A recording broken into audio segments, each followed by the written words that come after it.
Vous êtes passionné de livres? Suivez Bien-être littéraire, votre émission de littérature sur Radio Bien-être, tous les dimanches de 14h30 à 16h. Échangez avec des écrivains et recevez en bonus des livres dédicacés. Présentation Yannick Aka.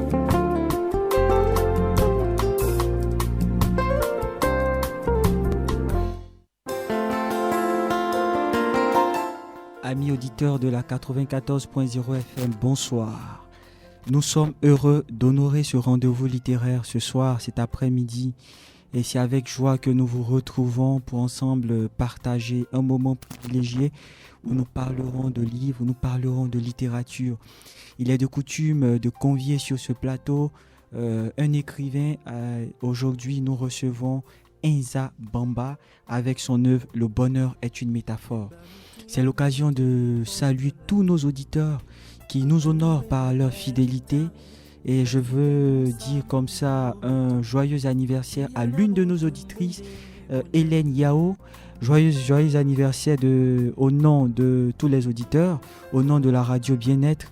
Et merci pour ta fidélité. Je rappelle qu'Hélène Yao a gagné des livres offerts par les éditions Balafon.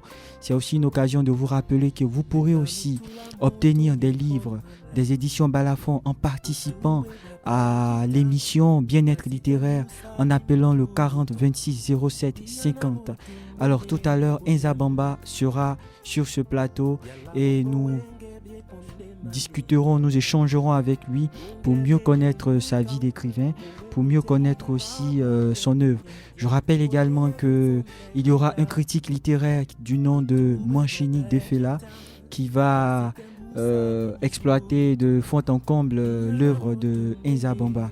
Alors, chers auditeurs, installez-vous confortablement chez vous, dans votre voiture, dans votre lit, peu importe, et recevez nos salutations avec cette musique que nous propose Landry, notre technicien.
Je vous disais tout à l'heure que nous sommes en compagnie de Enza Bamba, auteur de Le bonheur est une métaphore, et aussi de Manchini Defela, qui est critique littéraire. Bonsoir Enza. Bonsoir. Comment tu vas? Ça va, merci. Bonsoir Manchini. Bonsoir Yann. Heureux de vous retrouver sur le plateau. Merci. À l'émission Bien-être littéraire. Alors avant de continuer, on va présenter Enza Bamba aux auditeurs. Il est originaire de Toutié, dans le département de Ouya-Niou. Ouaninou. Enza Bamba est professeur de français. Après 2 premiers livres accueillis favorablement par la critique et l'ensemble de ses pairs, Un instant d'hésitation, Abidjan, les éditions Balafon 2012, et Les 2 noms de la vie, Abidjan, les éditions Balafon 2012, il publie là un roman dans lequel la puissance des mots et la profondeur des idées touchent à ce bouquet de noblesse qui caractérise les plus grands. De quoi parle son livre? Alors, nous allons lire la 4e de couverture. Ce résumé. En ce qui concerne le politique, je ne puis rien dire.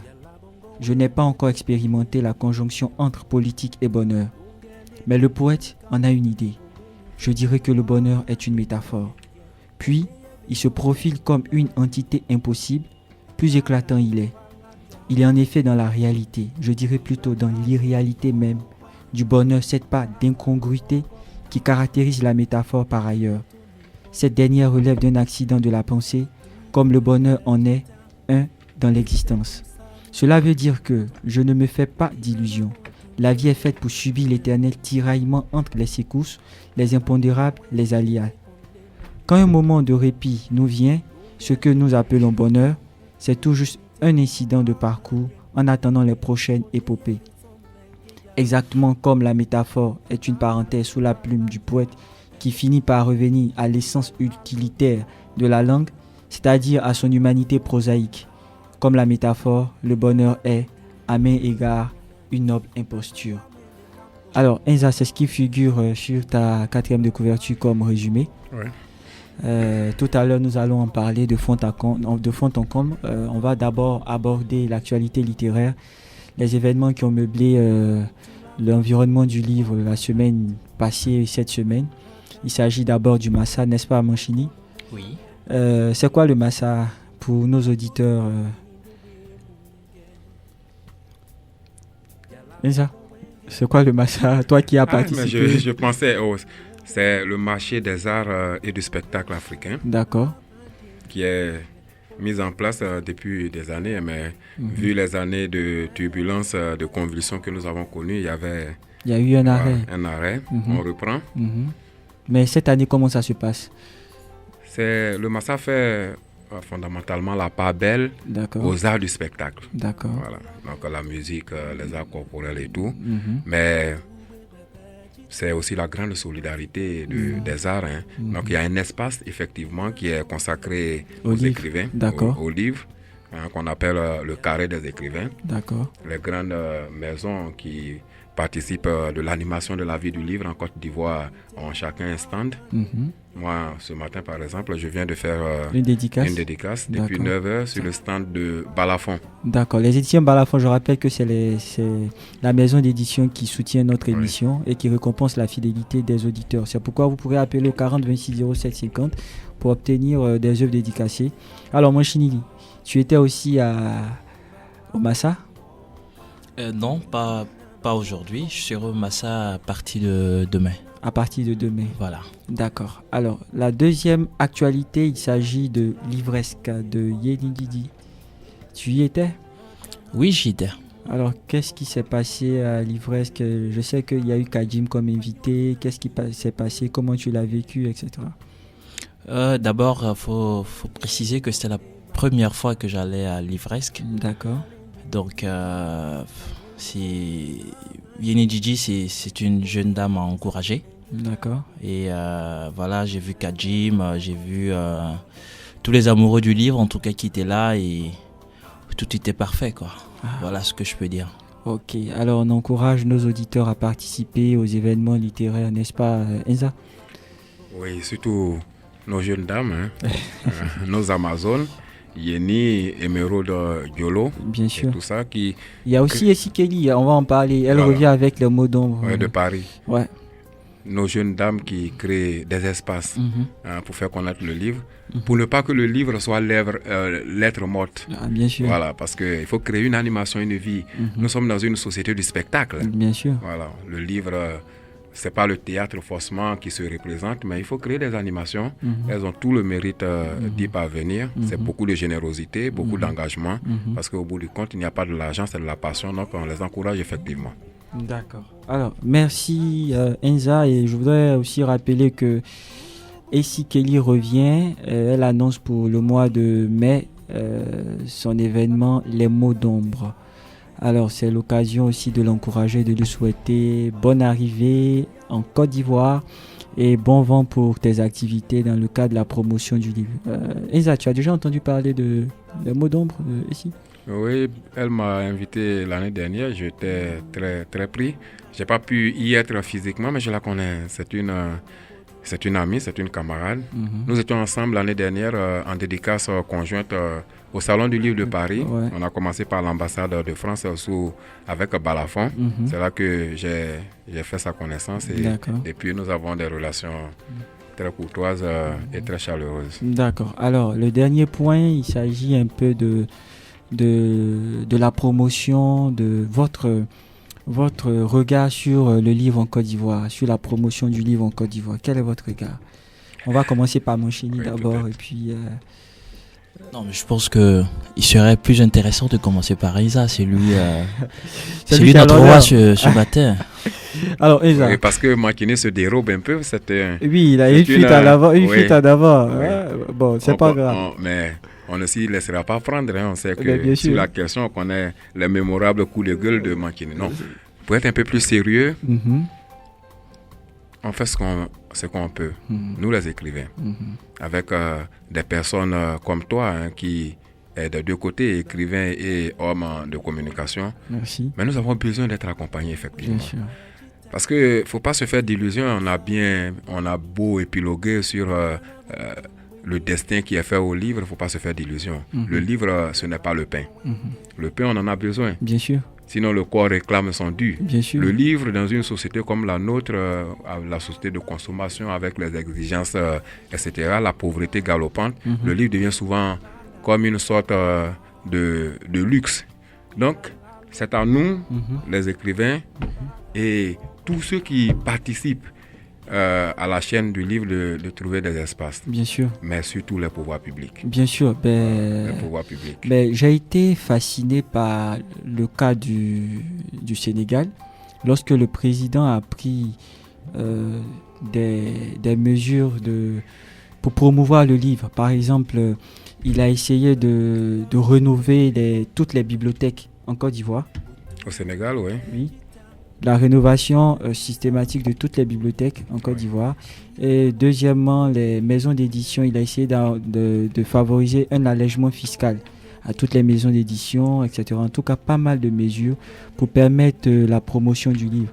Oui. Voilà, donc c'est encouragé. Et je voudrais faire aussi un coucou à Sophie Champenois, c'est ça, non? Oui, Sophie. Qui a demandé à ce qu'on lui envoie cette émission. Je voudrais aussi faire un coucou à Reine Poulain qui nous écoute aussi certainement. Et nous allons revenir tout à l'heure dans l'actualité, dans la rubrique... D'accord. Alors, nous allons revenir tout à l'heure dans une autre rubrique, l'auteur de la semaine. Mais en attendant, Machini, tu as quelque chose à dire? Oui, sur la promotion du livre, bien entendu. Oui, je t'avais oublié. Allons-y. Non, c'est pas grave. Enza était à l'honneur, c'est normal.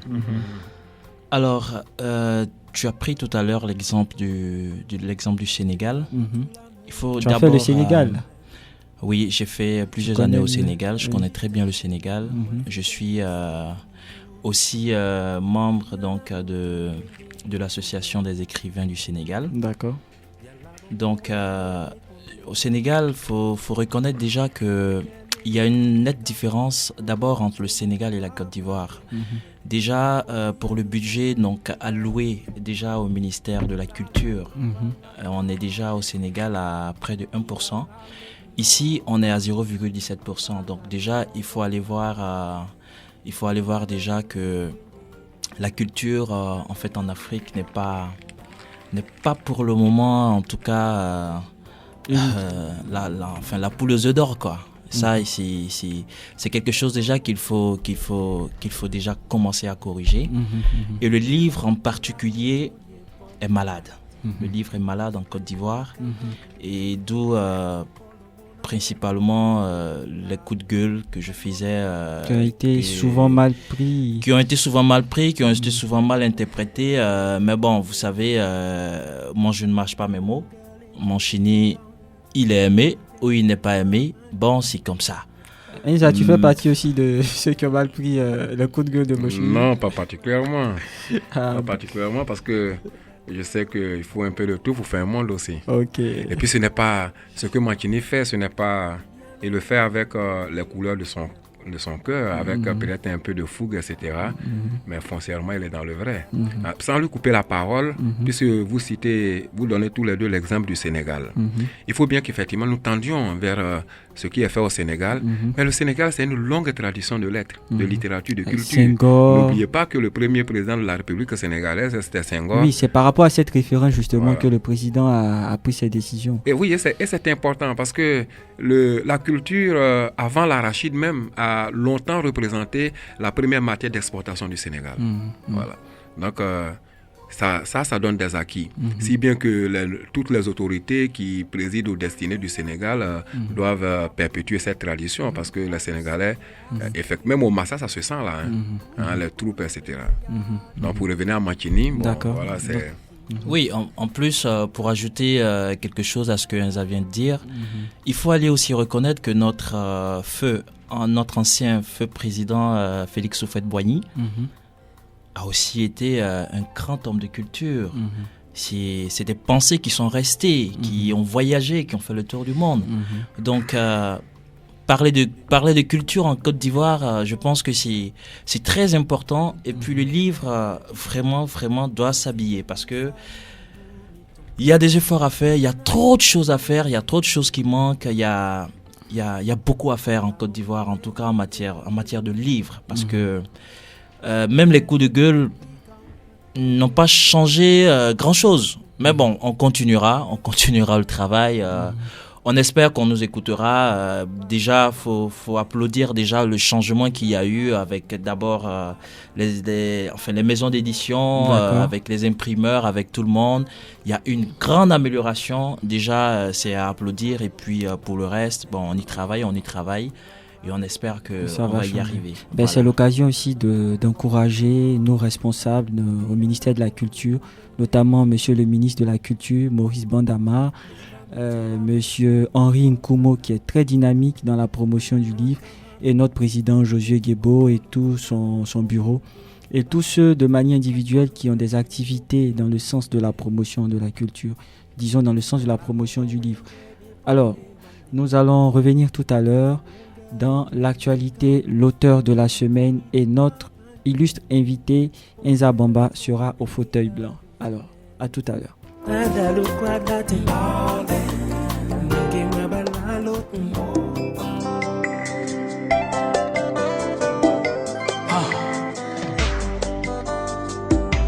Asmak is back. Bolimwa pasta na Biblia, lelo komininga jango na mundoki. Bolimwa mumpe na chapelet, lelo komi terroriste na babo. Rakomo mkuse, bolimwa batonta ebele lelo cible vinanga sans pitié.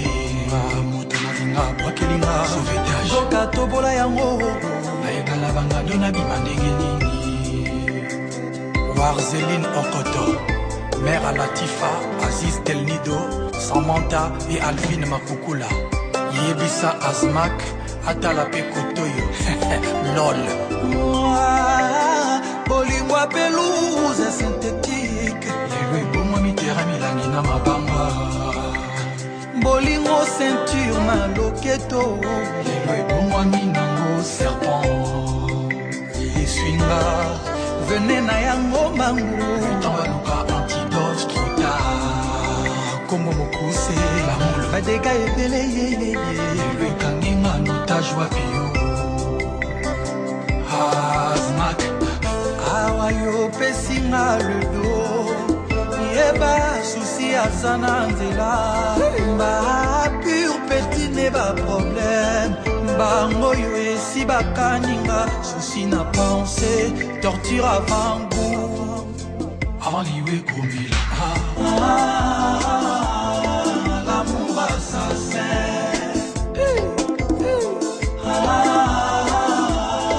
L'amour assassin Namituni eske zase yo Ou bien ma changer moto Na katia mposo na yo Bolingo ekomi noze na monoko ya motema Na miso alovenkele oye Naboyaki koyoka conseil ya basanse na nga lelo nasuki par terre Affection yebisaki motema nanga kala te susi ekoyingelanga Nakufi pauvre mpona yo nakesa motema zero ata likuta love te Nga nalelu jusqu'au point ma ya miso esengi pardon et réclamer perfusion Nga nazokufe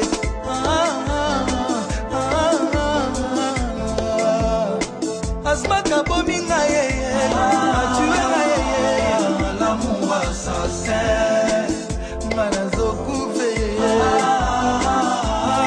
L'amour assassin Bolingo ekomi moyen Oyo ezangaki dans ma vie Po ememanga vers liwara Oya baninga moyen Ya kokumba vers ba bonheur Ba sourire, ba plaisir à goût Balienga mbangu bitabe na veni ya bamakaku na sali ata seconde te Mokili epesinga loboko na bataki au revoir Nzoka ezalaki adieu Pefor na sala po na sa caresse tendresse na pesa Futinga na ba chagrin Asmaka zweli na billet Destination lilita Onga display ya love na ye Asmaka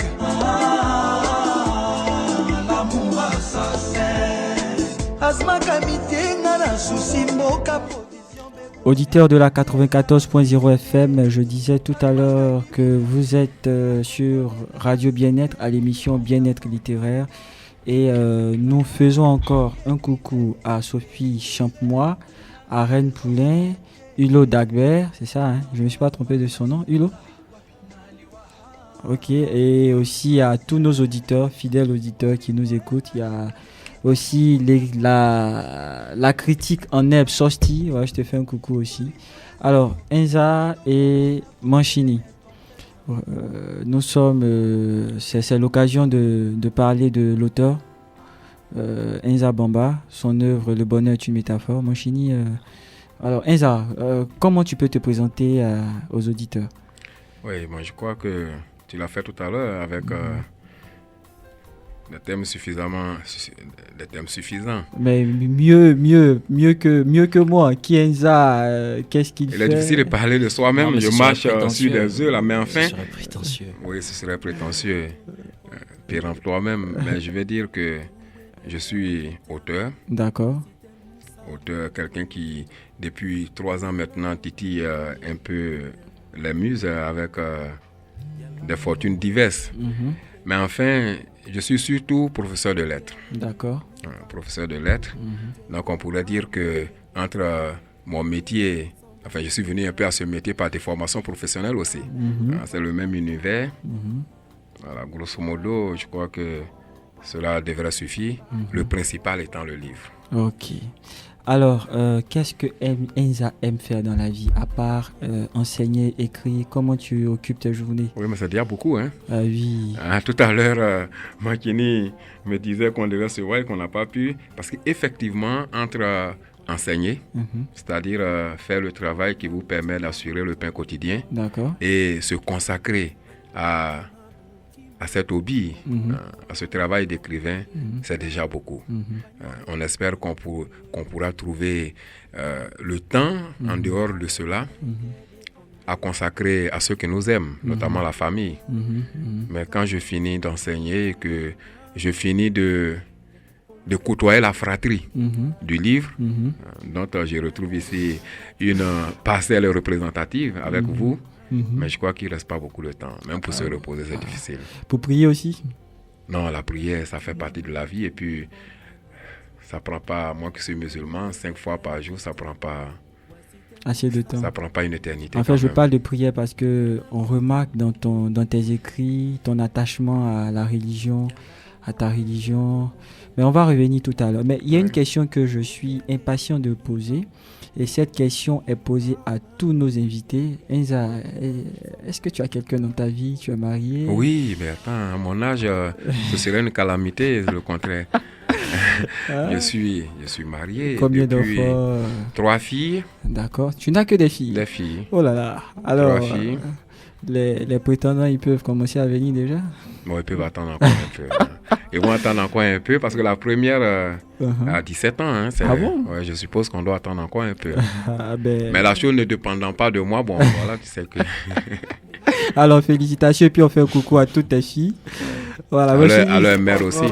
À leur mère, bien sûr, à leur mère aussi. À leur mère aussi. Donc, papa et votre chéri, il est à l'antenne en ce moment, il vous fait un coucou. Moshini, toi, tu dis rien là-dessus, hein? Non, j'ai rien à dire. D'accord, ok. Alors, Enza, de quoi parle ton livre? Un petit résumé aux auditeurs, en dehors de ce que j'ai dit tout à l'heure. Bon, c'est un livre qui... Nous sortons, je vais faire une petite digression, d'une période difficile pour notre pays. Donc, nous sommes forcément, en tant que créateurs, interpellés par toutes les dérives que la société ivoirienne a connues. C'est une œuvre qui est dans le même registre, mais je vais un peu plus loin. C'est depuis le lendemain des indépendances jusqu'à maintenant. Donc, je passe en revue les grandes articulations de notre histoire nationale. D'accord. Sous la forme romancée, bien sûr, parce que ce n'est pas la réalité objective, la réalité crue que l'on y retrouve. Il y a un travail de récréation et tout, mais foncièrement, voilà les enjeux. Il y a une dimension historique, interroger notre quotidien, notre destinée collective. D'accord, merci Enza. Alors, nous allons revenir encore tout à l'heure, mais il y a une pause de l'émission.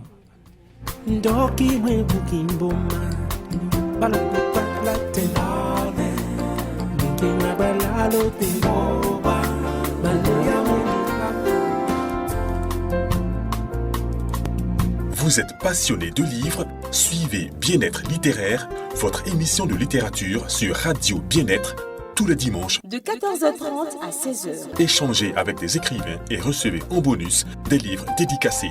Présentation Yannick Aka.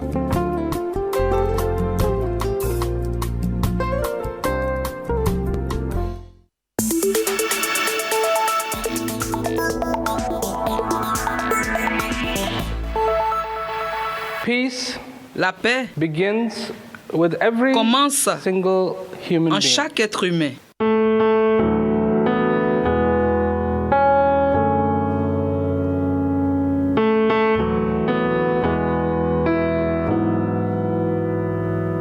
It is not an issue of institutions. Les institutions ne peuvent la procurer.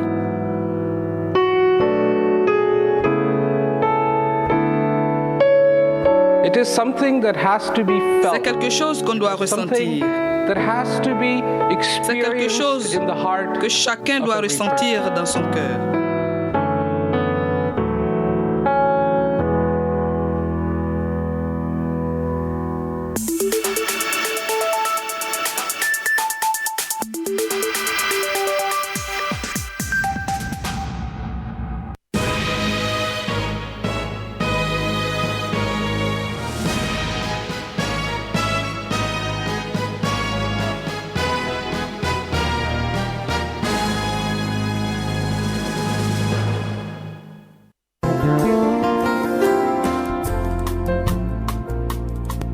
Vous êtes passionné de livres? Suivez Bien-être littéraire, votre émission de littérature sur Radio Bien-être, tous les dimanches de 14h30 à 16h. Échangez avec des écrivains et recevez en bonus des livres dédicacés. Présentation Yannick Aka.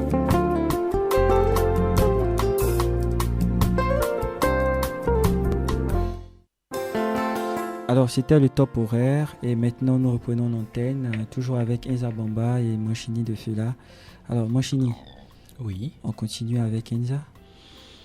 D'accord. Je dois présenter Enza et son livre, en quelque sorte, et puis évidemment lui poser quelques questions sur la forme technique donc de son ouvrage. D'accord. Alors, que dire de Enza?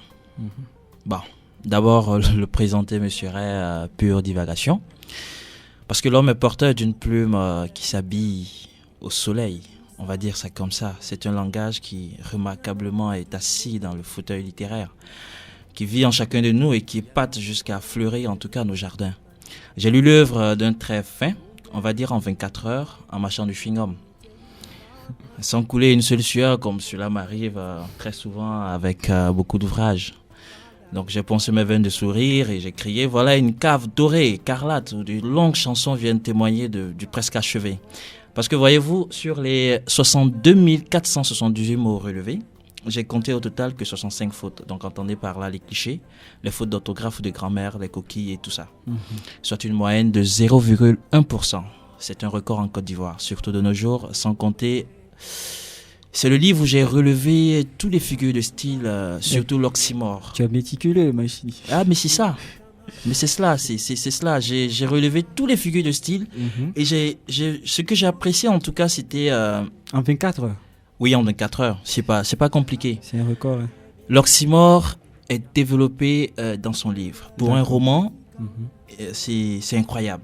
C'est incroyable parce que l'oxymore aujourd'hui tend à disparaître, en tout cas dans les romans et nouvelles ivoiriens, parce que les gens ne l'utilisent pas et les gens ne s'y connaissent pas. Bon, pour un professeur de lettres, je peux comprendre, mais il y a beaucoup de professeurs de lettres quand même qui écrivent, mais qui n'ont pas cette petite astuce, on va dire ça comme ça. D'accord. Donc je dis chapeau à l'artiste, c'est une marche en tout cas vers l'invention du futur de la littérature ivoirienne. Bravo à toi, Enza. Alors pour le livre, croyez-moi, moi j'ai été décolonisé. Pourquoi? Décolonisé, c'est-à-dire? Décolonisé, ça veut dire que j'ai été libéré. D'accord. Libéré parce que j'ai une idée de Enza. Je connais Enza. J'ai fait la première critique du livre de Enza, Les deux noms de la vie. D'accord.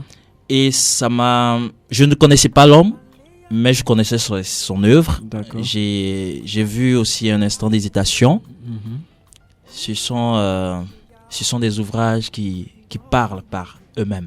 D'accord. Voilà, donc pourquoi je dis que j'ai été décolonisé? Parce que, voyez-vous, d'une simple et banale mort d'une jeune élève, parce que les guerres aujourd'hui en Afrique, il faut le reconnaître, sont devenues des choses banales. On nous plonge avec une force moderne du destin, une description des plus chatoyantes dans les arènes du palais, où une femme, la mère de la victime, veuve qui vit dans un quartier barbare et qui frôle chaque jour l'extrême pauvreté, s'en va chasser la première dame. Voyez-vous, sans perdre du temps, il faut que je le dise, c'est une histoire aéroportée. On sent et on touche toute l'imagination de notre brave auteur. Bien sûr. Il y a dans ce livre de l'intensité, de la fécondité, de la tension et de l'émotion avec une musicalité 5 étoiles. Oui. Enza, bravo, Enza. Je t'ai dit bravo. J'ai pleuré de sourire parce que pour encore une fois, le bonheur m'a été une métaphore, Enza. Voilà, j'ai eu des ailes, je me suis envolé comme un prince déguisé. Enza, j'ai été fier de toi. Voilà, je peux te dire aujourd'hui que c'est une consécration. C'est une consécration, c'est une... disons, tu es en train de croître, de jour en jour, je me rends compte que tu as tenu compte des remarques que je t'ai toujours faites, tu as tenu compte de beaucoup de choses. Aujourd'hui, c'est une maturité, honnêtement, parce que 65 fautes ça te dit que 65 mots sur 62 478. Attends, Enza, lève-toi et saute sur le plafond, hein. Saute, touche le plafond. C'est un vrai record. Alors, pour revenir au livre, D'accord. moi j'ai quelques questions à poser à Enza. D'accord, vas-y. D'accord. Alors, j'ai remarqué que dans tous ses ouvrages, Enza est toujours attaché à la guerre, au meurtre. C'est un vécu, quelque chose qu'il veut bien partager. Oui, Makini, On peut y aller, hein, Yann. Vas-y. Voilà, non, je vais dire à Mankini que j'aurais bien voulu avoir... enfin, je vais au passage dire merci à Mankini. D'accord. Et relever que ce livre, c'est le produit de plusieurs efforts. D'accord. C'est un livre qui est le fruit d'une intelligence coalisée. D'accord. Parce que moi, je l'ai écrit, le livre brut ne sort pas en librairie. Il faut un travail de réécriture, d'adaptation, il faut affiner, etc. Et je voudrais, à l'occasion, au moment où Mankini me tire le chapeau, ce qui n'est pas toujours le cas. Hein, oui, c'est ce que j'ai voulu dire. Oui, là, il se fait turiférer. Voilà, je voudrais presque l'audateur. Oui, presque l'audateur. Voilà, je voudrais ici dire merci à tous les collègues qui ont contribué à... Tout le mon manuscrit, ils ont apporté leur part de correction. C'est Cédric qui nous rejoint bientôt. Oui. C'est Kobena Hilaire. D'accord. Et bien d'autres qu'on ne connaît pas forcément dans le milieu littéraire. Okay. Alors, pourquoi la guerre? Pourquoi le meurtre? Mais pourtant, ce n'est pas un roman noir. Non, ce n'est pas un roman noir. C'est peut-être qu'il faut faire ma psychanalyse pour comprendre bien pourquoi sûr. Il y a cette obsession de la guerre et de la mort. Mais je crois que c'est lié fondamentalement à ce que nous avons connu dans notre pays. D'accord. Et qui d'une façon ou d'une autre a marqué chacun de nous et dirigé notre regard de créateur. Parce que on peut faire ce qu'on veut, on peut se détacher du réel, du quotidien, mais nous sommes des protagonistes de cette vie. L'écrivain n'est pas sur une planète mythique à 1000 lieues de la Terre. Je suis happé, interpellé. Et quand il aura un peu plus de sérénité, quand il aura un peu plus de soleil, pour rester dans le registre de la métaphore, peut-être que les œuvres à venir vont tendre un peu vers le sourire de l'hivernage. Voilà. Donc, Mankini, bon, moi, mais quand même, il y a aussi de la beauté d'un point de vue thématique dans mes livres. Il y a de la joie aussi. Les deux noms de la vie dont, effectivement, tu as été le premier critique à rendre compte, c'est bien sûr la mort, mais c'est aussi une jeune fille qui émerge des aléas de la vie, qui va vers des horizons plutôt éclatants, non? Je suis d'accord, Reza, je suis d'accord, totalement d'accord. Ce que je remarque tout simplement, c'est que même dans les deux noms de la vie, dans Un instant d'hésitation, dans ce livre-ci, donc Le bonheur est une métaphore, tu es toujours revenu. En fait, tes histoires, même si je dis ce sont des histoires aéroportées, parce qu'il faut le dire, il faut le reconnaître. C'est de la création, c'est de l'imagination pure. Et moi, ça me plaît. D'accord? Et au-delà de cela, donc, ce que je veux dire, tout simplement, le rapport organique entre ces trois livres, c'est la guerre. Oui. Tu reviens sur la guerre, tu décris la guerre, tu décris les coups d'État, tu parles du président, tu parles d'un président, un président, soyons neutres, parce que c'est le cas. Tu parles d'un président, et donc, moi, je me pose une question. Est-ce que c'est un vécu particulier avec parce que je suis sûr que le 4e livre, il y aura la guerre. Oh, mais attends, pourtant, je suis un homme heureux.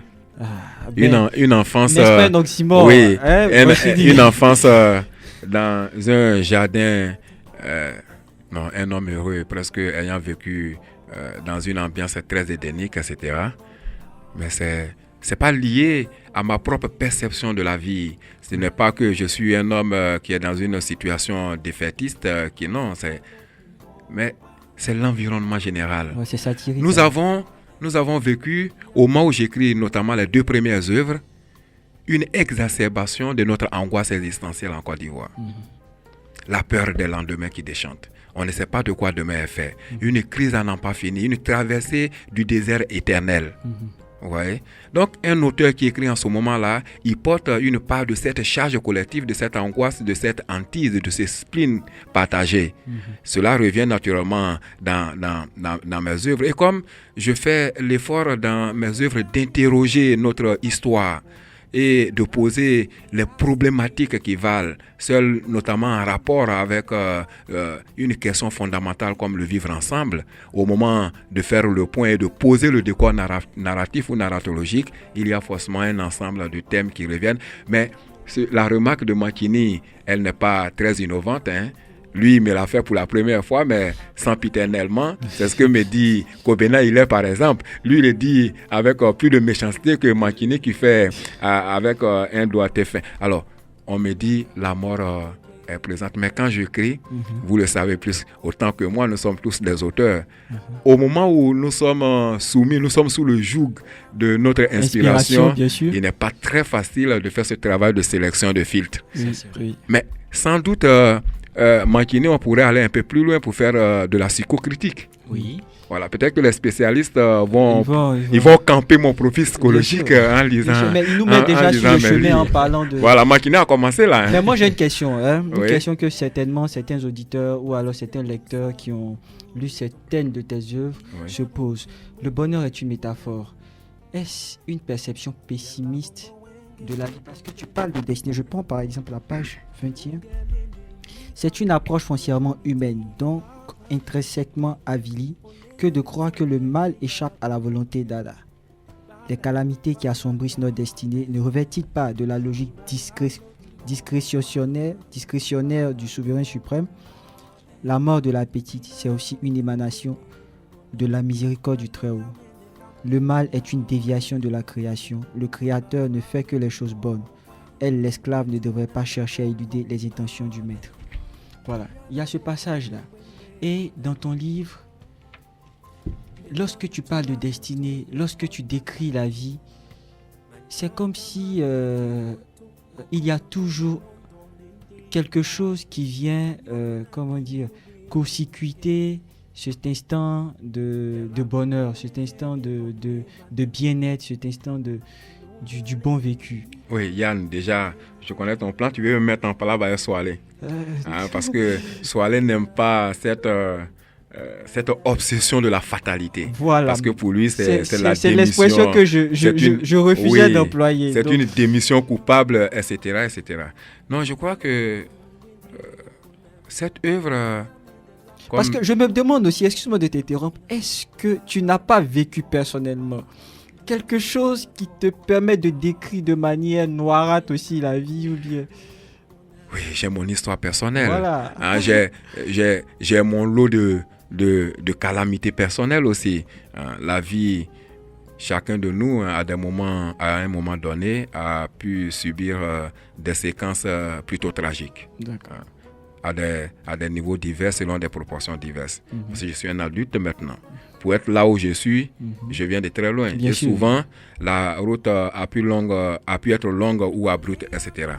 Mais là, il faut situer le passage que tu viens de lire dans son contexte. D'accord. Qui parle? Voilà. C'est un personnage qui parle, même si c'est au style indirect et libre. C'est Bamori qui parle. Donc, je dirais à Yann, un texte sorti de son contexte devient un prétexte. Voilà, ça devient un prétexte et ça devient... Je voulais voir c'est l'auteur qui fait parler. Oui, naturellement, il y a un peu de mon idéologie là-dedans. Oui, parce que ce que Bamori dit là, je ne peux pas le nier. Sinon, ça devient de l'imposture. Bien sûr. Il y a mon histoire personnelle, j'en parlais tout à l'heure. Il y a toute la charge de mon éducation. Il y a les déterminants culturels. Il y a tous les enjeux civilisationnels. Je suis quelqu'un qui est né dans une culture musulmane. Bien sûr, voilà. Ça se lit, ça se sent. Il y a ce rapport à la vie en tant que musulman, en tant que croyant, pour généraliser, pour ne pas être sectaire, il y a cette humilité dans la relation au monde. Voyez-vous, pour dire que si nous avons une part de responsabilité dans la gestion, dans la conduite de notre propre vie, mais nous concédons aussi que Dieu ait ce pouvoir discrétionnaire et qu'il décide en dernier ressort. Voilà. Alors moi sur la même donc pour aller dans le même sens que Yann, mais moi j'ai une autre question. Est-ce qu'il y a un rapport organique entre la mort comme décrite dans le livre et celle de ton feu père, dont je salue l'âme, Allahu Akbar. Oui, quand nous écrivions le livre, on veillait le vieux quand on corrigeait le manuscrit. Bien sûr. Donc, foncièrement, mais c'est toutes les morts, c'est tous les drames, c'est tous les petits drames et toutes les grandes tragédies que nous avons pu connaître très souvent. qui nous interpellent et qui vont finalement se tapir sournoisement dans notre inconscient ou dans notre subconscient, qui au moment de la création, au moment de l'exploration de notre intérieur, qui réjaillissent, qui reviennent à la surface. Voyez-vous? Donc ce n'est pas tant mon propre père, ce fait isolé, bien que douloureux, mais c'est tout ce que j'ai pu vivre qui fait qu'il y a cette récurrence de la thématique de la mort physique, certainement, mais aussi la mort symbolique. Parce qu'il y a des morts qui sont pas physiques, qui ne parlent, c'est pas la mort en termes de finitude, etc. Physique. Mais il y a des morts symboliques, les échecs, les abandons, les renonciations qui ne sont pas moins douloureuses. Cheikh Hamidou Kane. Oui, l'aventure ambiguë. Oui, Chafre me disait que il y a des passages qui lui font passer à Cheikh Hamidou Kane, notamment dans le premier paragraphe, parce que dans le premier paragraphe, il y a un point focal, c'est sur la famille de Bamori et sa sœur. Bien sûr. En ce moment-là, le personnage de Bamori prend un tel relief que sa pensée, son idéologie, sa culture, son ascétisme, parce qu'il est ascétique, c'est un personnage qui a renoncé à tout ce qu'il y a comme monde matériel, qui est désormais à la recherche de cette part d'authenticité que le monde ne nous donne pas aujourd'hui. Donc, pour dire les choses très simplement, il a renoncé à ce que les musulmans appellent dunya. Ça veut dire quoi, dunya? Oui, je suis Djoul, je peux dire. C'est le monde. Le monde. D'accord. Le monde matériel. D'accord. Et par opposition à l'au-delà, qui est, pour emprunter la belle formule de Kant, le monde des essences. Donc, Bamori étant en quelque sorte le personnage qui tire la charrette dans le premier paragraphe, il y a le développement de toute une philosophie religieuse, etc. Pour rester dans le même contexte, je ne permets-moi de t'interrompre, j'ai l'impression que tu connais bien le milieu religieux. Bien musulman, que je voudrais parler plutôt du milieu catholique, parce que tu parles du père Komoé, tu parles aussi de sa toge, et tu parles toujours de toge, toujours. Je me disais en lisant, c'est pas une expression appropriée, parce qu'on parle de soutane, mais tu l'as parlé, tu as employé l'expression soutane par la suite. Je voudrais savoir quelle est ton histoire avec la religion catholique pour toi qui es musulman. Parce que tu en parles tellement bien que c'est comme si tu... je vais dire...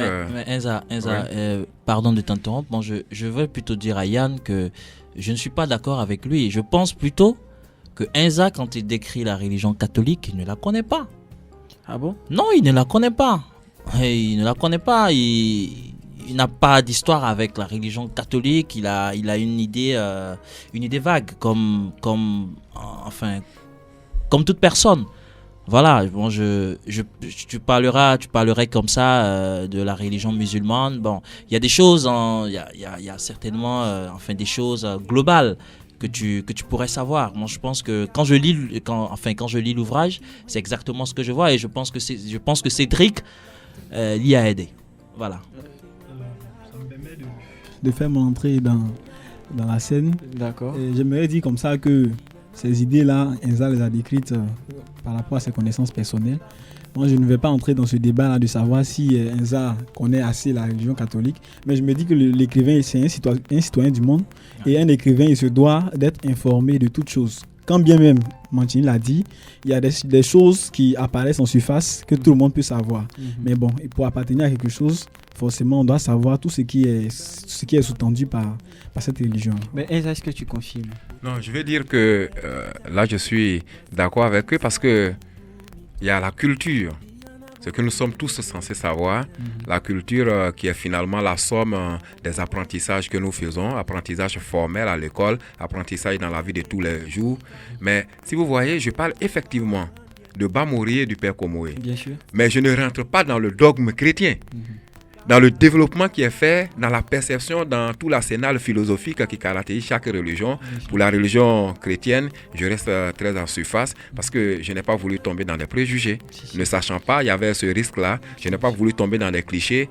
Par contre, je ne suis pas un érudit pour ce qui concerne l'islam. Non, je ne suis pas un érudit. Mais j'ai grandi dans un contexte où les parents ont la responsabilité de nous donner par-dessus tout un héritage moral, mais où vont puiser la somme, tout ce qu'ils veulent nous inculquer. Le Coran est le livre de référence qui coordonne, qui organise la vie sociale. Donc, dans ma vie de tous les jours, on m'a appris ces choses-là parce que, je vais le dire sans circonlocution, nous, on allait à l'école. Moi, je n'ai pas fait l'école coranique. D'accord. Je le regrette aujourd'hui parce que j'aurais moi, je l'ai fait. Ah, voilà. C'est un Verna Machini. On m'a appris les versets coraniques pour pouvoir pratiquer la religion, puisque le socle de notre religion, c'est la prière, les 5 prières quotidiennes. C'est cela qui est d'abord fondamental et tout le reste est attaché à cela. Moi, j'aimerais poser une question rapidement à Enza, à chaud comme ça. Est-ce que Enza sait lire en arabe? Non, pas du tout. Alors là, pas du tout. J'aurais bien voulu, mais pas du tout. D'accord. Sinon, tu nous aurais appris à lire en arabe. Mais c'est pas oui, mais grave. Par contre, je peux te diriger. J'ai des amis chez qui moi-même je prends des cours aujourd'hui. On a un auditeur qui veut poser une question à Enza. Allô, bonsoir. Allô, bonsoir. Allô? Yann, bonsoir, c'est Félicité. Allô. Allô. Allô, Yann, c'est Félicité. Bonsoir, Félicité, comment tu vas? Ça va, merci. Je voudrais faire un coucou à Enza. D'accord. Voilà, on était ensemble tout à l'heure au matin, ensemble des émissions de la France. D'accord. C'est pas facile de vous avoir, mais c'est pour lui faire un coucou. Voilà, Félicité, on t'entend difficilement. Pardon? On t'entend difficilement, Félicité. Ça va mieux maintenant? Vas-y. Bon, je vais me déplacer un peu. Donc, c'était pour faire un coucou à Enza. Ça va, vous m'entendez? Vas-y. On fera avec. Voilà, c'est pour faire un coucou à Enza et puis bisous à tout le monde. D'accord. Voilà, on est au Massa et tout le monde vous salue chez Balafon. Ok. Alors, on salue aussi... Oui, salut à toute l'équipe de Balafon. Toute l'équipe de Balafon. Tu diras à l'aise que je lui fais un coucou. D'accord. Allez, au revoir. Alors, d'accord. Alors, tu as une question pour Enza? Oh non, c'était juste lui faire un coucou. Ok, merci Félicité. Et je rappelle que Félicité était notre invitée la semaine dernière. Merci infiniment Félicité. Et puis, félicitations aussi pour le succès de ton œuvre. Et puis, on t'invitera un de ces jours encore. Alors, oui, bon, moi j'ai une autre question pour Enza. Oui. Alors, Enza, tu sais que je t'ai toujours fait le même reproche. Et je vais continuer encore. Parce que, même jusque-là, le petit truc n'est pas encore arrivé. Pourquoi tes fins de romans, pourquoi tes fins de livres sont si haïtiennes, on va dire ça comme ça? C'est-à-dire, comme si tu étais pressé d'en finir avec et puis de déposer la plume. Oui, on sent en fait un manque d'imagination, justement, épuisement. Dis-moi, c'est quoi tu captives l'auteur. Excuse-moi avant de continuer. Tu captives l'auteur, le lecteur au début par ton imagination. Et on se rend compte qu'au milieu, il y a une décadence un peu, comme si tu essoufflais en fait. Il est épuisé. Et la fin, tu vois... Qu'est-ce qui se passe? La fin, elle est carrément relâchée. Pas autant que ça, quand même. Non, je veux dire, peut-être qu'il faut trouver la bonne porte de sortie. D'accord. Et je concède sur ce point-là. Machini dit que c'est un reproche qu'il me fait depuis tout. C'est un vieux grief. Mais il a reconnu par ailleurs qu'il y a certains aspects que nous avons améliorés. Oui. La perfection... C'est une vue de l'esprit, mais il faut tendre vers. Oui. Nous avons effectivement voulu que ce livre soit le livre de la maturité. Nous avons mis un point d'honneur à corriger bien de faiblesses, bien d'imperfections. Mais celui-là, puisqu'il revient encore, nous allons y travailler. Mais sinon, c'est certainement la construction, l'habillage de la fin. Sinon, l'histoire en elle-même, je crois qu'il fallait bien s'arrêter maintenant. Parce que quand ils reviennent, le président et Massobé du pays voisin, qu'ils reviennent pour jeter les bases, les jalons de la réconciliation, on peut bien s'arrêter là. Bien sûr. Ce qui est pourtant très différent dans la nouvelle. À l'école, nous apprenons avec nos petits élèves là ce qu'on appelle l'intérêt dramatique. laisser courir aussi l'imagination. Laisser courir l'imagination.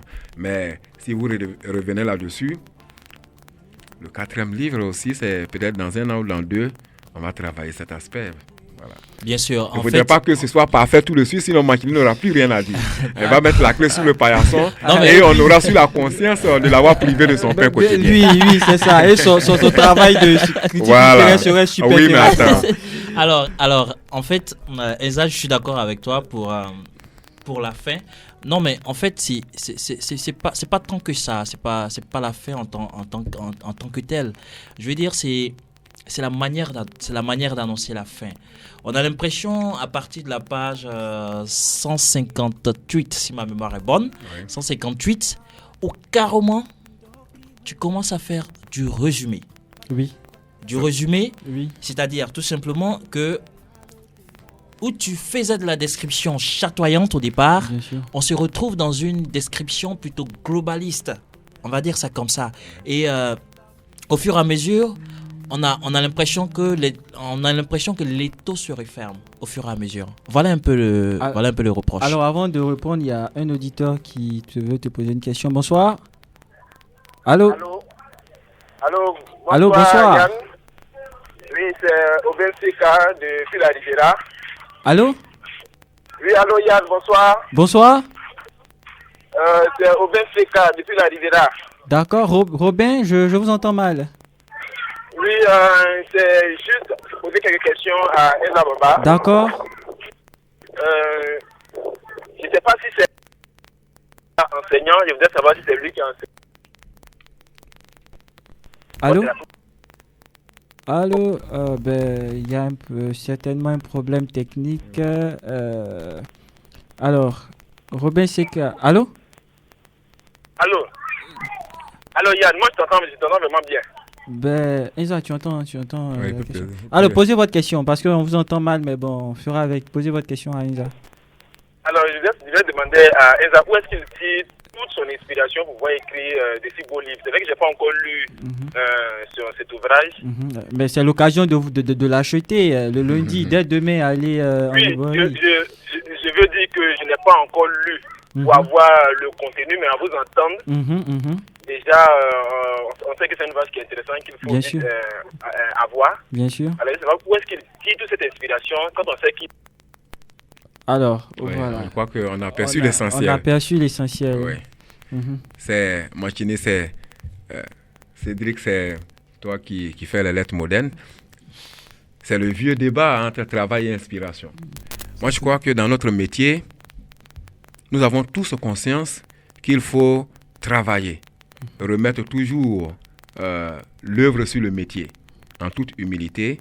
C'est pour cela qu'il y a des critiques pour nous permettre de nous améliorer. Bien sûr. Mais personne ne peut occulter aussi cette part de don, cette part de... Voilà, inné, ce petit détail. Qui fait la particularité. Oui, qui fait la particularité. Les spécialistes disent, je crois que, je ne sais pas si j'ai les vraies proportions, c'est 10% d'inspiration et 90% de transpiration. C'était une des citations célèbres de Lénine. Ouais. Voilà. Donc, il y a d'abord ce petit don. Oh, mais il ne il ne suffit pas. Ce don-là ne suffit pas. Il faut le travailler, il faut le peaufiner. Mais maintenant, s'il s'agit, par rapport à la question du monsieur, d'où je tire la matière pour construire des histoires, mais c'est la vie tout court. Oh, mais la vie, le monde de Dieu, il foisonne de tellement de détails, de tellement de nuances. Tout est là. Tout est là. Naturellement, quand nous prenons, nous ne venons pas aligner cela dans un livre. Il y a un travail de construction pour ce qui concerne le récit. C'est un homme comme Maupassant, c'est de cela qu'il parlait dans la préface de Pierre et Jean. Quand on a un texte qui, plus est, qui s'inspire du réel, il faut un travail de sélection, d'organisation pour bâtir une histoire plausible, une histoire cohérente. Sinon, pour me résumer, la vie est une matière suffisamment fournie pour inspirer un auteur. Alors, chers auditeurs, c'est sur ces mots de Enza que nous allons marquer une pause pour souffler un peu et revenir tout à l'heure pour continuer avec l'œuvre de Enza Bamba, Le bonheur est une métaphore. So here we stand in our secret place, where the sound of the crowd is so far away. And you take my hand, and it feels like home. We both understand it's where we belong. So how do I say goodbye? We both have our dreams, we both wanna fly. So let's take tonight to carry us through the lonely times. I'll always look back as I walk away. This memory will last for eternity. And all of our tears will be lost in the rain. When I find my way back to your arms again. But until that day, you know you are the queen of my heart. The queen of my heart. So let's take tonight, never let go. While dancing we'll kiss like there's no tomorrow. As the stars sparkle down like a diamond ring, I'll treasure this moment till we meet again. But no matter how far away you may be, I just close my eyes. You're in my dreams, and there you will be until we meet. I'll always look back as I walk away. This memory will last for eternity. And all of our tears will be lost in the rain. When I found my way back to your arms again. But until that day, you know you are the queen of my heart. I'll always look back as I walk away. This memory will last for eternity. And all of our tears will be lost in the rain. When I found my way back to your arms again. But until that day, you know you are the queen of my heart. You're the queen of my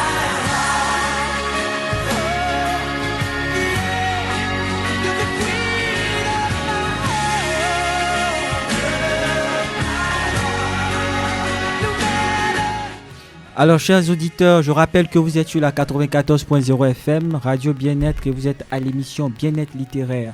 Notre invité de ce jour, c'est Inza Bamba, auteur de Le bonheur est une métaphore.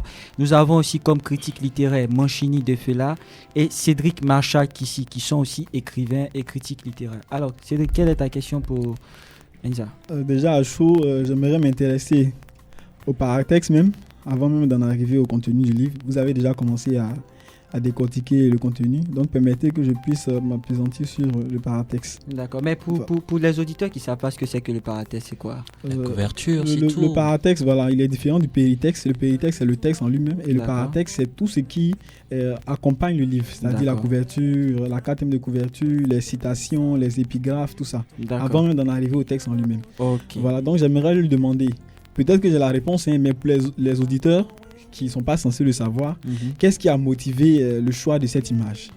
Est-ce qu'on peut faire la description essayer de décrire. Bon, on a un paysage plus ou moins... Une vue sur la mer, c'est ça? Voilà, une vue sur la mer avec une table, un divan avec un repas un déjeuner ou bien un petit déjeuner sur une table. Certainement. Un menu de petit déjeuner sur une table. Alors, je voudrais faire une parenthèse pour rappeler les auditeurs que le numéro d'appel est le 40 26 07 50. 40 26 07 50. Allez, vas-y. Voilà, donc je reprends. Qu'est-ce qui a suscité le choix de ce paratexte, c'est-à-dire de cette couverture-là?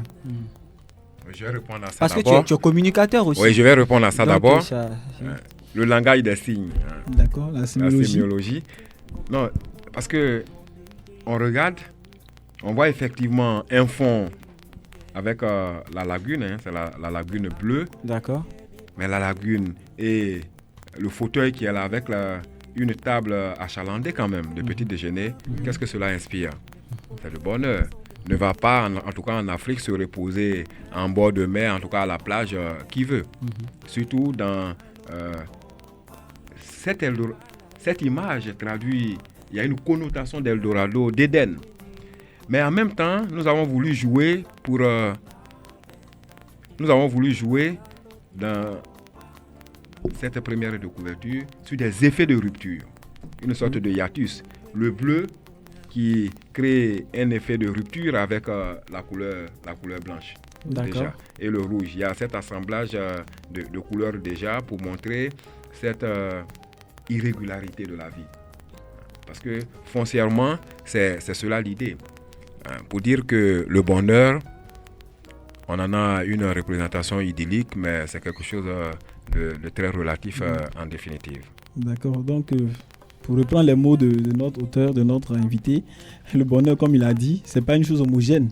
C'est une chose qui est faite à la fois de plusieurs entités qui crée une certaine hétéroclité. Mais bon, c'est en dents de scie, en tout cas. Voilà. C'est en dents de scie. D'accord. D'où cette cohabitation de couleurs. D'accord. Et puis Enza, vous avez parlé de toutes les couleurs, sans parler de la couleur blanche qui est au-dessus de notre image, qui montre justement la chasteté du thème. En fait, il faut dire les choses comme elles sont. En fait, l'ouvrage veut simplement nous montrer que le pouvoir sans l'amour est une chute brutale. Voilà. C'est tout simplement ça. Le rouge, c'est le pouvoir. Le rouge, c'est le pouvoir. Et là, vous voyez ces pierres, ces petits déjeuners qui sont là. Quand ça s'efface, voilà, tout est fini. Voilà. Alors, moi, je voulais... Machine, excuse-moi de t'interrompre. En fait, ton œuvre me rappelle une œuvre. Celle de Vénance Conan, le rebelle et le camarade président. Je veux savoir, est-ce que tu t'es inspiré de cette œuvre-là? Non, je n'ai pas encore lu. Ah, tu n'as pas encore lu? Je peux appeler qu'il y a une confraternité originelle, une sorte de télépathie. Déjà, je ne suis pas d'accord avec Yann. Bon, j'espère qu'il me dira pourquoi il le dit. Oui, j'allais te poser la question. Dis-moi pourquoi est-ce que tu n'es pas d'accord avec moi? Non, je ne suis pas d'accord avec toi déjà parce que c'est vrai, peut-être dans le trait du thème de la guerre. Oui, il y a en plus la description des personnages. Oui, mais tu sais la différence entre Vénance Conan et puis Enza Bamba, tout simplement, c'est que Vénance c'est la satire. Vénance c'est vraiment le cynisme. Enza c'est pas la même chose. Non, Enza... je dis, ce livre me rappelle. Tu vois, me rappelle le rebelle et le camarade président de Vénance Conan, parce qu'il y a à peu près la description des personnages, le thème, bien sûr, la situation du pays, oui. La description de certains personnages, etc. Ah, okay. Voilà, qui font rappeler ce livre-là. Alors, je voudrais profiter pour demander à Enza, il n'y a pas d'avertissement au début de ton livre. Est-ce que c'est fait sciemment? L'avertissement qui rappelle que c'est une œuvre fictive. Oui, bon, enfin, c'est une œuvre fictive parce que... C'est un roman dans tous les cas. Et que c'est déjà fiction. Et que les personnages... Non, je crois que ça, c'est écrit là, roman. Donc, voilà, il n'y a rien à préciser. À la limite, c'est rébarbatif et puis c'est redondant. Dès lors qu'on est dans le registre du roman, c'est une fiction. Fondamentalement, c'est de la fiction. Oui. Maintenant, pourquoi tes annotations sont particulièrement faites derrière, c'est-à-dire à la fin des pages. C'est pas, oui, parce qu'on pourrait effectivement les faire en bas, bien sûr. En bas de page. Oui. Mais j'ai pas voulu, parce que le roman, vous le voyez déjà, il a une forme un peu spéciale. Oui, ça, parce que pour ne pas effaroucher le lecteur, j'ai opté pour cette coupure. D'accord. Pour faire moins de pages. Sinon, en coupure ordinaire, là, on allait à autour de 300 pages. D'accord. Et vu cette présentation, cette coupure, j'ai pas voulu de la surcharge. D'accord. Parce que l'écriture arrivait déjà très en bas. D'accord. Non, j'ai pas voulu de la recharge. D'accord. Voilà. Et comme des indications sont données pour dire que certains mots sont expliqués à la fin, je ne crois pas qu'en termes de confort de lecture, cela ait créé particulièrement de problèmes. Alors, Cédric, tu as une question encore pour Enza? Oui, toujours. Excusez-moi si je demeure toujours dans mon paratexte. Je vais m'intéresser cette fois-ci. C'est du vocabulaire pour moi. Hein. Comme certains auditeurs aussi, d'ailleurs. Je vais m'intéresser au poème qui sonne comme une introduction. Je vais le lire d'abord. Le poète, patiemment, cisèle les mots. Le mécène, sans cesse, délie la bourse. L'œuvre est le fait de l'un et de l'autre. Merci Sako, mon bon samaritain, dont la discrète action, autant que l'homme l'appuie, ont permis cette moisson de mots brûlants. Un message très poétique qui me donne l'envie de demander à l'auteur s'il ne sait pas souvent la poésie. Oh, mais enfin, moi je crois que j'ai pas tellement le talent que Cédric a pour faire de la poésie. Je crois qu'à chaque jour suffit sa peine. Je veux être bien prosateur et m'améliorer de ce côté-là. Mais par rapport à cette dédicace, j'ai voulu rendre simplement hommage à quelqu'un qui m'aide beaucoup. Les mécènes ne courent pas les rues aujourd'hui, ne sont pas légion. C'est vrai.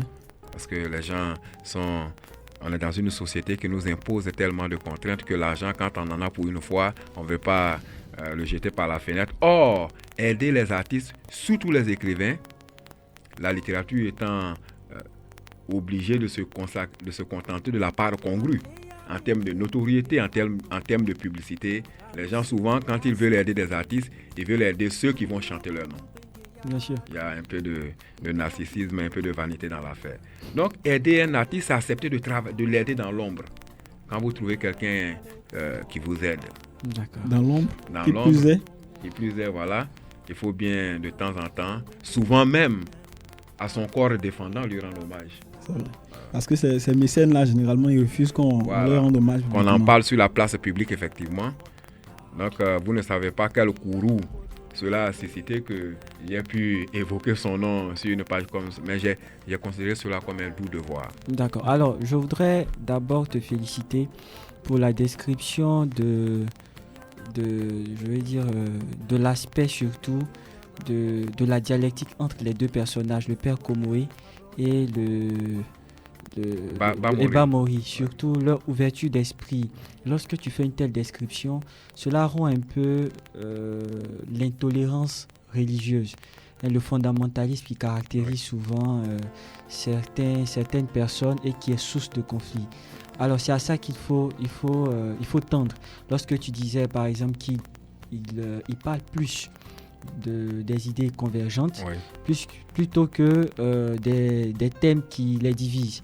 Alors c'est pour te féliciter, tu l'as bien fait. Alors c'est des messages, j'allais dire des leçons à retenir, comme pas mal de messages que tu exprimes dans ton œuvre.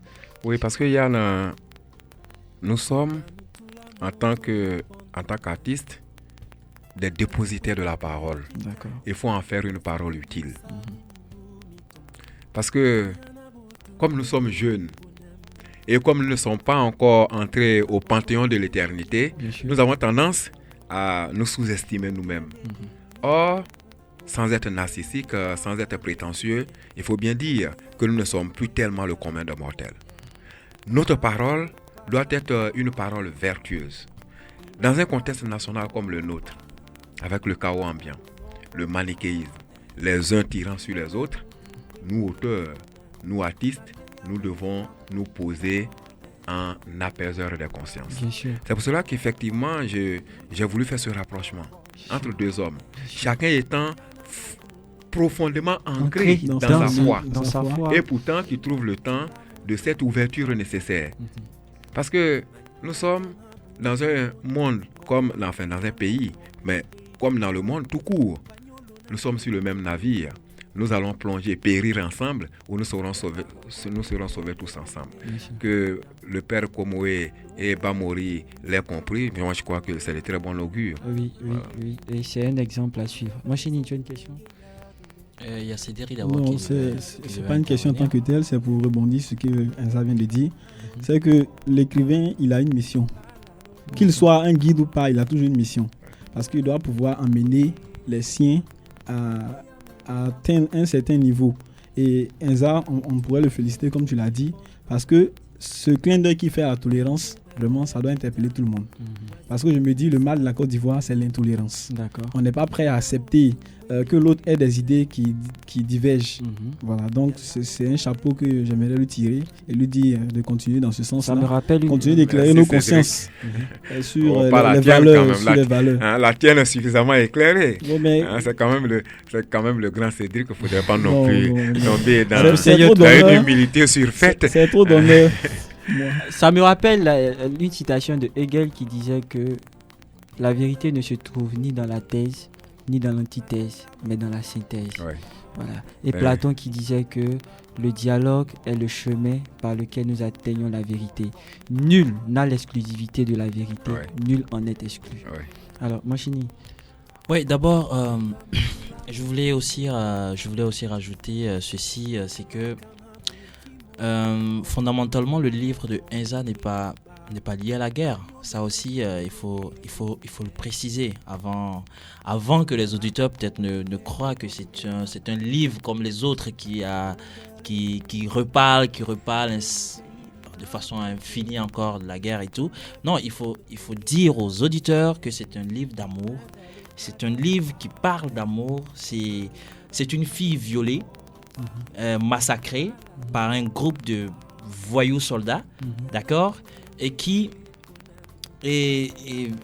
meurt, d'accord. Et il y a la mère qui, de façon incroyable, rencontrera le président parce que ses camarades avaient fait une grève et tout, et puis commencera une idylle, une histoire d'amour incroyable avec le président. Voilà, avec le président.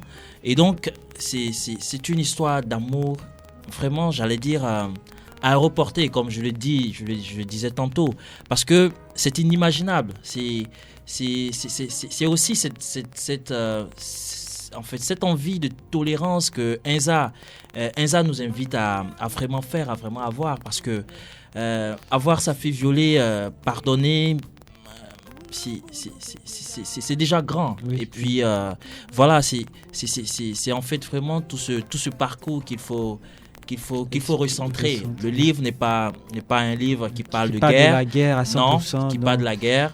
C'est juste un passage qui parle de la guerre et tout. C'est une histoire d'amour, fondamentalement. D'accord. Oui, voilà. Moi, je peux y aller. Vas-y. Non, je vais dire à la suite de Mancini que ce livre, c'est un livre de la vie. Oui, c'est une méditation sur la vie. Un livre de la vie. Naturellement, dans la vie, il y a malheureusement la guerre souvent. Bien sûr. J'ai voulu, dans ce livre, interroger notre conscience, notre humanité. Et tu l'as bien fait. Excuse-moi de t'interrompre. Lorsque les enfants, tu es passé par des enfants pour frapper, interpeller la conscience des adultes. Ce que les enfants ressortaient de leur bouche était spectaculaire. Alors, je voudrais terminer cette interruption en disant que ce qui m'a plu, c'est lorsque les enfants ont dirigé le pays pendant 24 heures. Je ne dirai pas autant. À titre symbolique. À titre symbolique. Achetez le livre et vous en saurez davantage. Qu'est-ce que les enfants ont fait en dirigeant le pays pendant 24 heures. Je dis bien, des enfants ont dirigé le pays pendant 24 heures et ça a porté son fruit. Oui, parce que Cédric, on ne va pas lever le coin de voile. Il faut que nos auditeurs nous lisent. Mais ce qu'il faut, c'est que moi, j'ai voulu poser côte à côte deux situations. Le fait d'être poète. Oui, allons-y. Allô? Allô? Oui, allô, bonsoir. Bonsoir. Excusez-moi, c'était pour participer à l'émission. À l'émission, oui. À qui ai-je l'honneur? Mademoiselle Bakili. Vous appelez de quel quartier? De la Riviera. Ok, vous avez quelle question pour Enza Bamba? C'est pas une question, c'est juste pour le féliciter. Le livre, je l'ai lu et j'ai vraiment apprécié. D'accord. Alors, Enza, mademoiselle Bachiri te félicite. Alors, merci d'avoir appelé. Merci pour tes encouragements. Merci. Merci de suivre Bien-être littéraire. Alors, Enza, nous sommes presque à la fin de l'émission. Alors, Yann, je parlais tout simplement d'un aspect que nous ne devons pas passer sous silence. D'accord. Le président de la République se fait un autocoup d'État. Oui. C'est renversant. Oui. Le pouvoir sous nos tropiques, c'est synonyme de toutes les orgies, de toutes les jouissances. Bien sûr. C'est finalement assimilé au bonheur. Oui. Nous en avons du bonheur, une représentation matérielle. Mais pourquoi le président il démissionne? Il se fait un autocoup d'État. Parce qu'il a des idéaux, il a des valeurs ailleurs. Parce que justement, en l'occurrence, c'est un poète. Oui. Ça, c'est fondamental. Le pouvoir, au moment où, dans l'exercice du pouvoir, notre personnalité se nivelle, la poésie nous permet de la rehausser, de la mettre, la poésie nous rend meilleurs. Quand je dis poésie, la poésie, c'est la mère des gens. Littérature. Oui, en termes de littérature, comme l'interview l'est pour le journalisme ou certains autres grands gens. Mais je parle généralement de tous les écrivains. D'accord. Ce rapport avec les lettres, c'est aller chercher au fin fond de notre conscience la parcelle de beauté qu'il y a en nous, mais surtout la parcelle de bonté qu'il y a en notre cœur. Et c'est l'exercice, c'est l'apprentissage de cette beauté qui, si aujourd'hui je devais donner un point de vue par rapport à ce livre, un point de vue personnel, étant devenu, après l'avoir écrit comme chacun de vous, c'est-à-dire une personne ordinaire, l'œuvre est désormais dans le domaine public, mais si je devais donner un point de vue, c'est ça qui me paraît le plus important. Et recherchons dans la vie ce qu'il y a de plus précieux, de plus authentique. Ne nous laissons pas happer, attirer, ne nous laissons pas attirer par des lumières vives qui finissent malheureusement par nous griller les yeux. D'accord. Alors, chers auditeurs, nous tirons vers la fin de l'émission. Alors, c'est le moment de remporter une œuvre dédicacée de Enza Bamba. Son livre est là, Le bonheur est une métaphore. Alors, Cédric, on va poser la question aux auditeurs. Vous allez appeler le 40 26 07 50. Celui qui répond à la question, qui donne une bonne réponse, repartira avec l'œuvre dédicacée de Enza Bamba. Alors, c'est quelle est la question? J'aimerais demander aux auditeurs de nous dire la figure de style en présence dans l'intitulé même du livre. Voilà. On ne va pas répéter le titre. Voilà, ok. Ils sont censés avoir déjà perçu le titre du livre. D'accord. Donc, ils vont nous dire la figure de style en présence dans l'intitulé même du roman. Alors, chers auditeurs, nous tirons vers la fin de l'émission pour remporter le livre dédicacé de Enza Bamba. La question est, quel est l'intitulé du... Quelle est la figure de style en présence dans l'intitulé même du roman? Alors, appelez le 40 26 07 50. Celui qui trouve, il repart avec l'œuvre dédicacée de Enza Bamba. Alors, mon Chini, une dernière question pour Enza Bamba. 1 minute et Enza Bamba aussi. Après, on va lui poser, il va parler de ses perspectives. Alors, la question... Allô? Oui, allô. Bonsoir. Oui, bonsoir, monsieur. À qui ai-je l'honneur? C'est monsieur Blessoué Aouré. Monsieur Blessoué Aouré. Oui. Votre réponse pour la question, quelle est la figure de style? C'est la métaphore. C'est la métaphore? C'est ça, Enza, tu confirmes? Oui. Alors, donc, vous avez gagné le livre de Enza Bamba. Donc, vous viendrez la semaine prochaine à 14h, on vous appellera. Alors, merci, monsieur Blessoué. C'est votre numéro qui apparaît sur... c'est mon numéro, oui, c'est mon numéro. Ok, d'accord, on vous appellera pour cela. Alors, félicitations, monsieur Blessoué. Alors, on continue. Alors, oui, Manchini, tu parlais? Alors, le bonheur est une métaphore.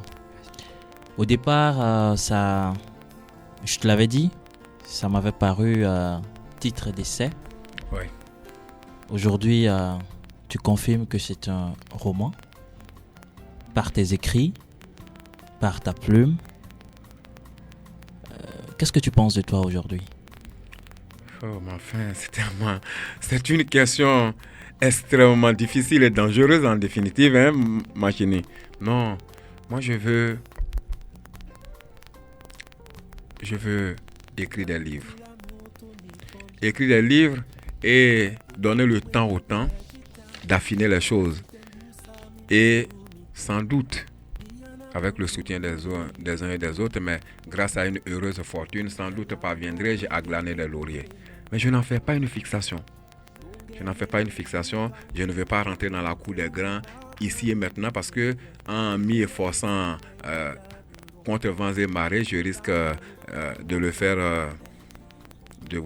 d'entrer par la petite porte. Alors Enza Bamba, puisqu'on tire vers la fin de l'émission, je voudrais te demander quelles sont tes perspectives, quels sont tes projets. Je sais que tu as beaucoup de projets de dédicaces ici à Abidjan et à l'international aussi.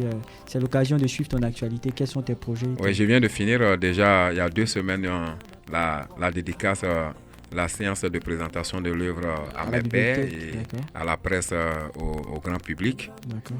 Nous avons une série de dédicaces commerciales dans le réseau littéraire de France. D'accord. Nous comptons le 29 mars faire une grande dédicace à Paris. D'accord. Nous sommes invités par la Fédération des associations de la diaspora ivoirienne à Paris. D'accord. À l'occasion du Salon du Livre, toujours le 22 mars, d'accord, nous comptons faire une dédicace groupée à l'ambassade de Côte d'Ivoire en France. D'accord. Et puis après, quand nous serons revenus à Abidjan, nous allons nous reposer un peu pour voir venir les choses. Alors, merci Enza. Le dernier mot de Cédric. En guise de dernier mot, j'aimerais féliciter Enza. Je l'appelle grand frère, il refuse que je l'appelle ainsi. C'est plutôt moi le grand frère. Voilà, c'est ça. Bon, je ne comprends pas trop. Voilà, donc j'aimerais juste le féliciter et l'encourager dans ce travail. Et lorsqu'il ira de l'autre côté, qu'il aille avec toutes nos idées et toutes nos prières. D'accord. Moi, Chéni, ton dernier mot? Alors, mon dernier mot, écoutez, on va dire croire au conte de fées, c'est peut-être une erreur, mais tourner le dos à l'amour, c'est écorcher la vie, et Enza le fait bien avec Le bonheur est une métaphore.